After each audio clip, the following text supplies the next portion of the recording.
Morning, children of God. How are you? I'm praying that everything is well and every one of you in there is safe. Safe with the help and with the blessings of our God.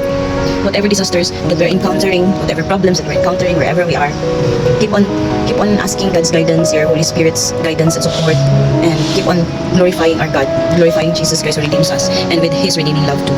Before we begin our day, let's receive Jesus Christ, our Lord and Savior. You can repeat after me. Jesus Cristo, Jesus Christ. Pasaylo kami sa tanan namong mga kasaypanan sa unahuna sa pulong sa buhat. Sugod ko lang Jesus, gidawat ka namo as our personal nga manluluwas, Savior namo o Ginoo. Thank you, Jesus, for your redeeming love, and I love you.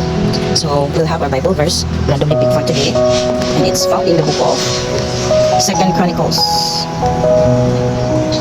Okay, 2 Chronicles, chapter 6, verse 18 and 19.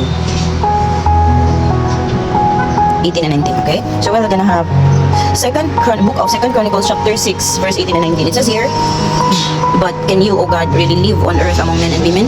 Not even all of heaven is large enough to hold you. So how can this temple that I have built be large enough?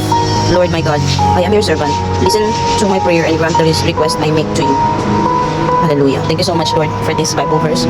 This Bible verse keeps us being reminded that you are so great. Not even all heavens, as what is written here, children of God, not even all of heavens is large enough to hold you, O God. So how can this temple that I have built be large enough? Hallelujah. This Bible verse is reminding us how great our God is, Almighty God the Father. That even His great love to us, He sent us Jesus the Christ just to redeem us from being sinful. You know what's happening nowadays?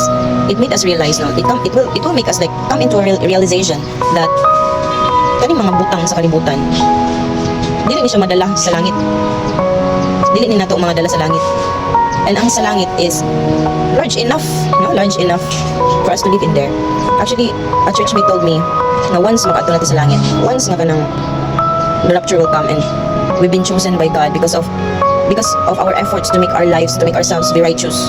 Righteous enough nga malipay ang Ginoo ba sa atong mga gipambuhat na sige na to siya i-glorify. Tanan mga naa sa ato karon in this world, we return back all the glory to Him. Na malipay siya nga ana bitag kitabuan. And of course, we are living in this world like never been the same before. It's not the same before nga na kanang nasapawan or na kanang natabunan ta sa kamatuoran ba. Gitabunan ang atong salabutan nga about sa Ginoo. Nang gitabunan sa kaaway. Gitabunan sa kaaway pinaagi sa iyang mga bakap. As you can observe nowadays, daghan na kaayo mga tao karon na are not afraid with God. Dili na mahaglok sa Ginoo, magsige gyapon buhaton sa iyo, magsige gyapon buhaton sa la. Kana bitang walay nakita nga improvement sa imong sa anang tao, like for example, wala kay nabantayan sa imong kagalingon nga na-improve ka spiritually. Na-improve kay in a sense nga na kay kahadlok ba sa Ginoo nga maskin pa man og istorya og dautan anang tao, mahaglok ka kay masakitan siya. If ever wala pa gihapon na sa atoa nga batasan nga kanang di bitaw mahaglok nga makapasakit sa dughan sa katao, then you should be alarmed, you should be afraid na wala pa si Christ sa imo ha. Because once Christ is with you already, the character of Jesus Christ is somewhat like manifesting in you.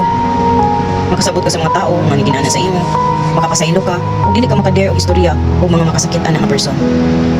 Because Jesus is like that. Dili siya gusto nga masakitan ta unless nagpabadlong ta, nagpakasala gyapon ta. So that's the time God will say something na makarealize mo ta ba nga sa everyday akong gibuhat, murag sobra na gid akong gibuhat. It seems that tao naman gud tanong, human as we are, itagaan tag authority and gifts sa Ginoo nga ma-enjoy ang kalibutan, ma-enjoy nato ang iyang creation. Not in a sense nga ma-enjoy ta in kalibutan hong pumaagi. Like parang dili na gid sa Ginoo. You know already about what I'm saying. Bubu, bar dito. Like that kind of kanang mga habit sa tao. Comparing to making yourself involved in ministry nga mag-grow ka o maging close ka sa Ginoo, much better ina nang buhaton nato.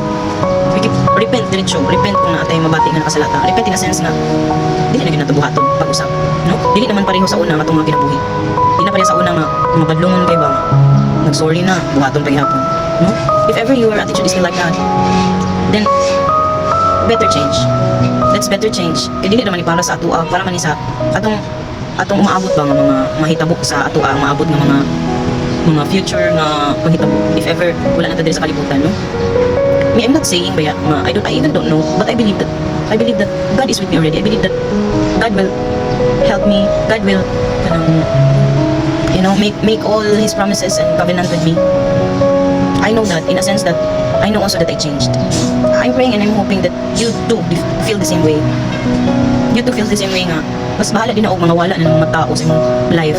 But you're still happy, you're still contented and satisfied with what you've got, with what you have. Importante sa ato is our family. Importante sa ato is those friends nga matinud-anon.